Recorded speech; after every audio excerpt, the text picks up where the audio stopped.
We grew up in them. Space Invaders, that was great. The games I really loved were Asteroids, Missile Command, and above all, Defender. But I loved Robotron. I thought that was a really fantastic game. And they made a fortune, 25 cents at a time. We're talking about in 1981, Americans dropped 20 billion quarters into arcade machines. They were the gaming world. It was really weird because it wasn't like a kid phenomenon. It was like really across-the-board phenomenon. Well, they popped up everywhere. But all good things come to an end. It was a fad. I think there's no other way to put it until finally, the whole thing just sort of collapsed under its own weight. This is the story of the birth and fall of the arcade industry.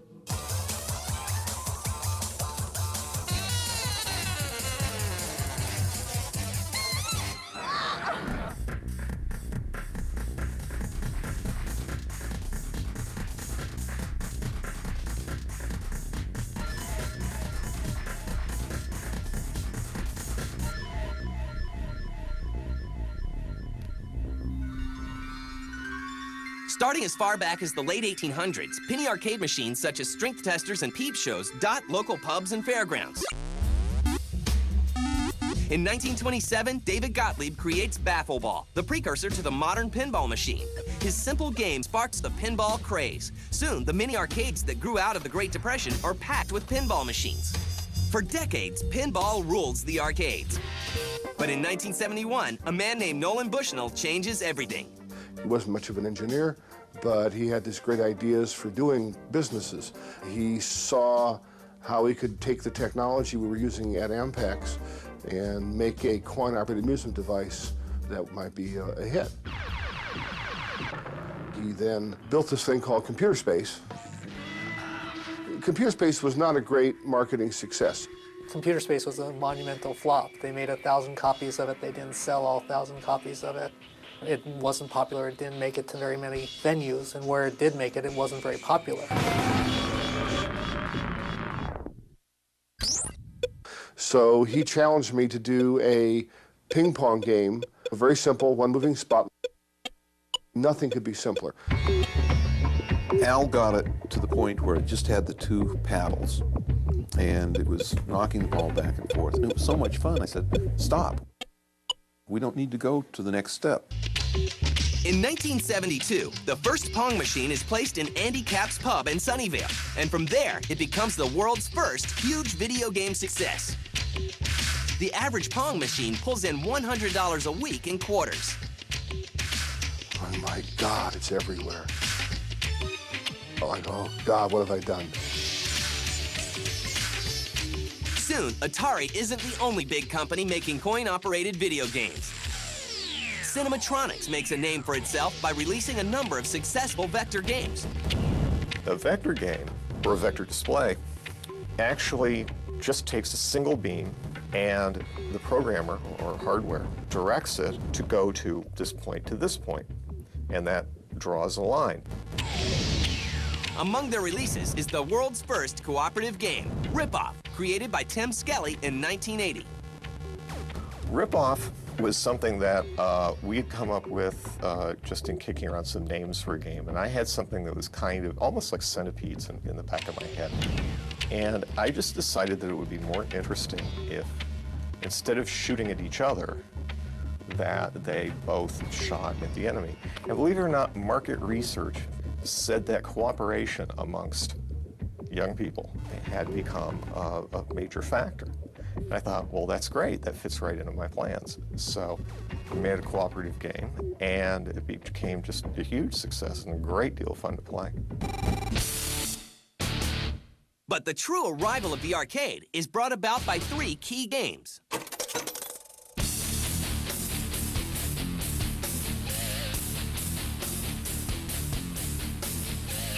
The first of these is Space Invaders, which is released in 1978. Space Invaders actually had gameplay that was interesting and actually had a scoring modality, so a person could get a score and you could compete with someone else and compare your scores, and therefore a person could become, quote, a video game champion. So Space Invaders was like the first game in this 3-game progression. With Asteroids following close behind. Asteroids, it was me for project leader. There was only one programmer. There was a technician, the electrical engineer. I did the art, just line drawings basically, all the fonts and stuff. That was basically the entire team. Lyle Raines called me in his office and said, we had this game called Cosmos, I think it was, where it was a big rock on the screen. The idea was to shoot the other player, but the rock was in the way and people kept shooting the rock, and he said, well, they kept shooting the rock, nothing happens. What if we put rocks on the screen and the player blows them up? And I said, that sounds like an interesting idea. Also, we need something to make the players come out more, so I suggested a saucer that would come out and take a shot of the player if he didn't do anything or if the number of rocks got real low. I just went out and did it, so within a few weeks I had things floating around the screen. And Asteroids suddenly had further enhanced gameplay where people could get very high scores, and also got the competition going for people playing against each other in a bigger way than Space Invaders started, for high score laurels. And then Pac-Man is unleashed. But the final thing that really got it going was the third game in this progression, and that's Pac-Man. When Pac-Man came out, it caused everybody to fall in love with video games. Men, women, children, professional people, anybody, any walk of life, any age, became enamored with video games. And Pac-Man single-handedly brought the entire female audience into the arcade, at the same time because of its uniqueness and because of its incredible across-spectrum appeal. Pac-Man was hit everywhere it went, right off the bat. The success of Pac-Man, Asteroids, and Space Invaders opens the floodgates for the arcade revolution. And the gaming world will soon become more successful than anyone ever dreamed.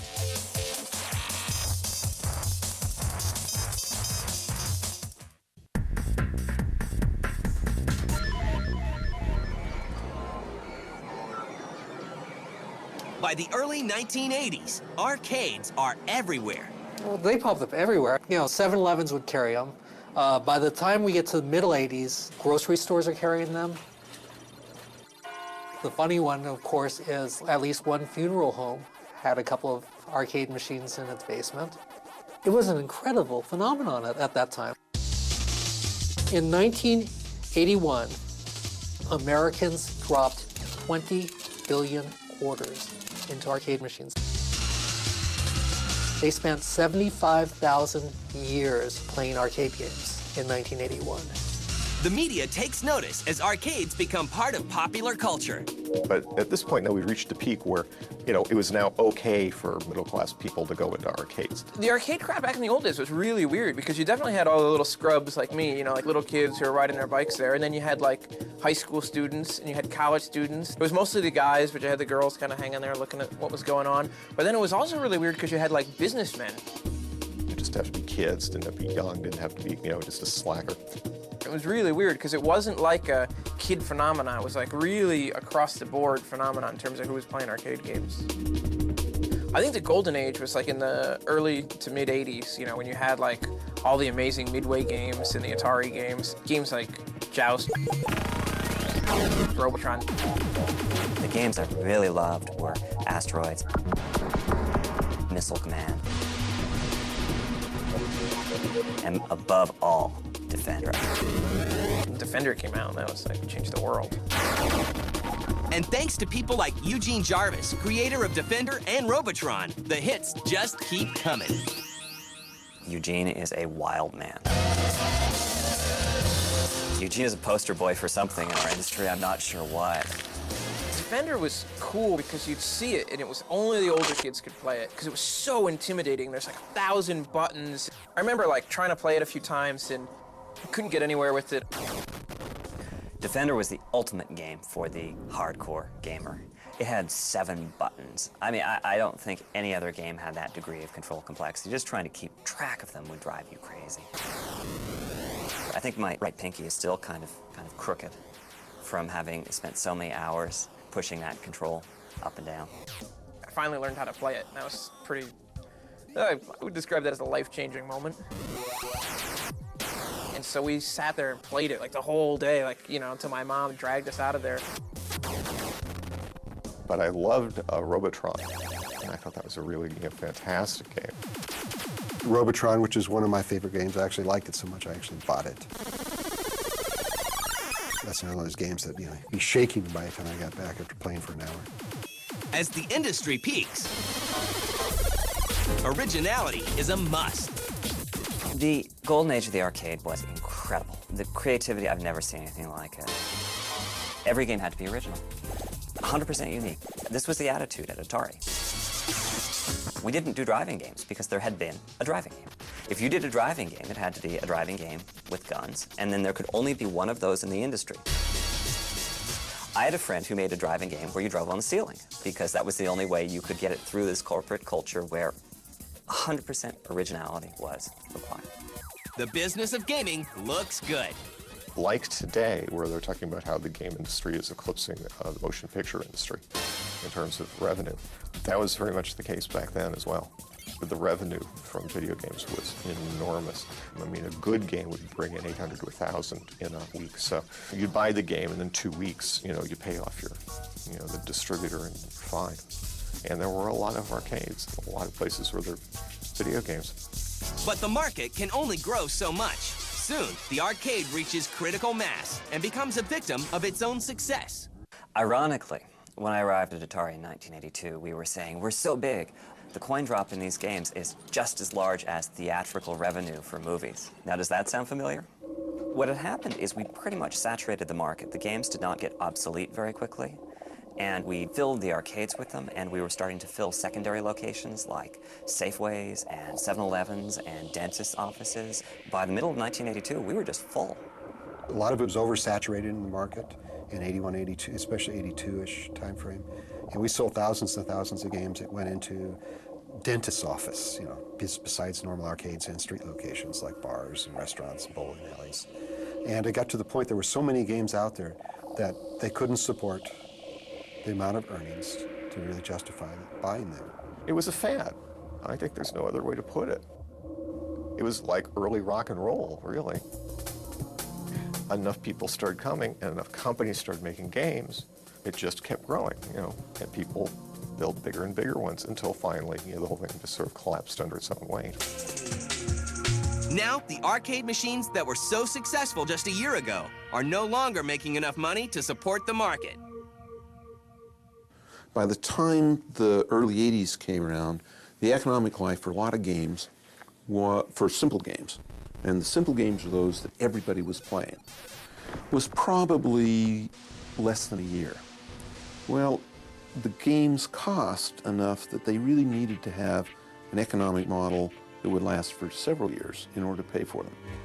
And the home console market takes a bite out of the arcade as well. The other thing that people will point out is that their home consoles started getting better about this point. The Atari 800 and other stuff started coming out. And the consoles, artwork used to be so different. The arcade would be here and consoles would be down here. The discrepancy started narrowing, and they started affecting our business. Yeah, I definitely think the rise of the consoles really have hurt the arcade overall because there's just not much you can do on an arcade machine that you can't do on a home console. Bloodied and bruised, the arcade market looks like it's down and out. But only time will tell.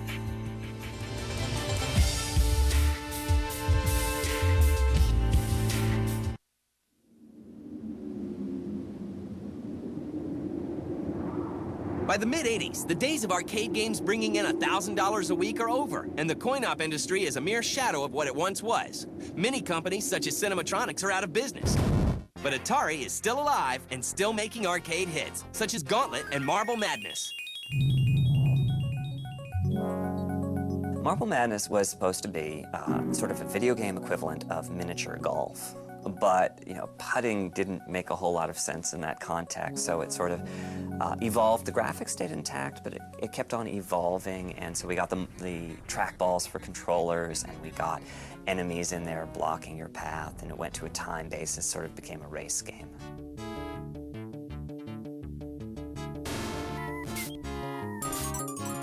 We have resurgence like Gauntlet came out. It came from several sources. My son was very much into D&D at the time. It was very hot stuff to do, and that's where the original concept came from. You'll come out with 2 good games right in a row, and it's like, oh yes, we're riding high. In 1991, the arcade experiences one of its greatest resurgences with Capcom's release of Street Fighter II. When the fighting games started to come back in the 90s, like there was like an upturn, and you did start to see machines going into weird places again. I spent a lot of money on Street Fighter. You know, the Street Fighter series in its 2D incarnation basically has lived on until to this day. And there's something very compelling about that.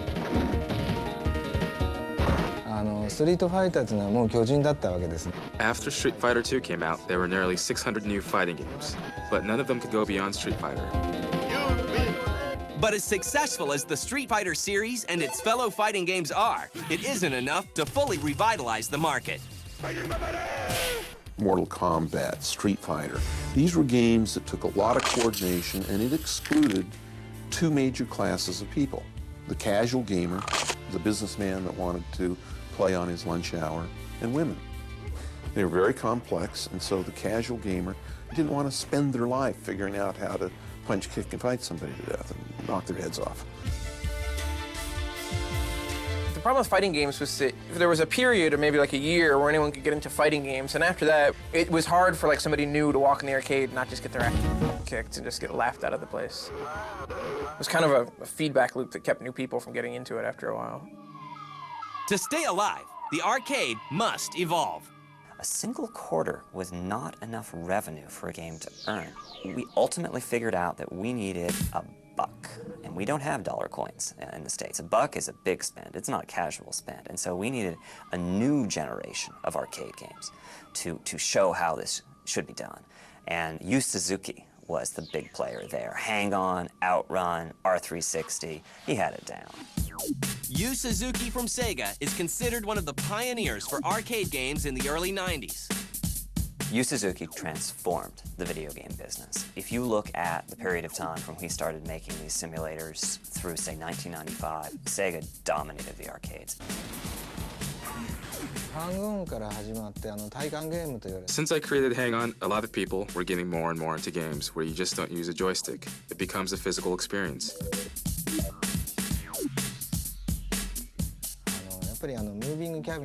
You need a moving cabinet. That was very important. And the hardware manufacturers were challenging more and more complicated movements.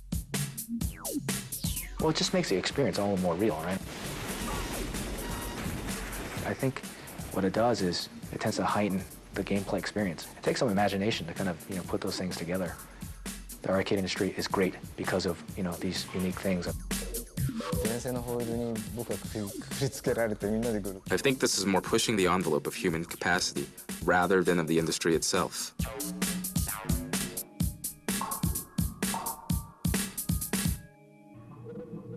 With the normal console, right, you're just kind of limited to your controller. I mean, there's some add-ons. Like for Dance Dance Revolution or games like that, to have that custom piece of equipment, it adds a whole nother gameplay element, a whole nother experience, and it takes it to a deeper level.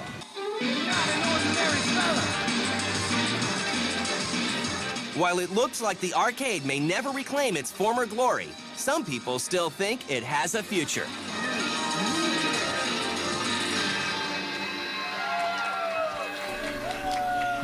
I think what you're going to see in terms of arcade games in the future is just more things that are like the larger machines. Like ride simulators.